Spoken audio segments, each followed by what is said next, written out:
محترم ناظرین، السلام علیکم ورحمۃ اللہ وبرکاتہ۔ امید ہے کہ آپ سبھی حضرات خیر و عافیت سے ہوں گے۔ اللہ آپ کو اسی طرح ہمیشہ خوش و خرم رکھے۔ آج کسی صاحب نے یہ سوال کیا ہے کہ رمضان کے اندر وتر کی نماز جماعت سے پڑھنا کیا ضروری ہے؟ تو اس کا جواب یہ ہے کہ رمضان کے اندر وتر کی نماز جماعت سے پڑھنا یہ افضل ہے، اس لیے کہ آپ صلی اللہ علیہ وسلم نے جتنے دن تراویح کی جماعت کرائی ہے، اتنے ہی دنوں آپ صلی اللہ علیہ وسلم نے وتر کی نماز بھی جماعت سے پڑھائی ہے۔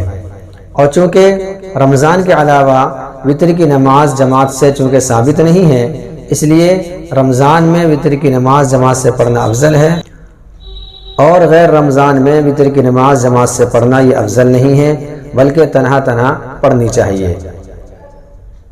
اگر کسی کو کوئی سوال کرنا ہو تو وہ کمنٹ باکس میں تحریر کر دیں، انشاءاللہ اس کا جواب بہت جلد دیا جائے گا۔ السلام علیکم ورحمۃ اللہ وبرکاتہ۔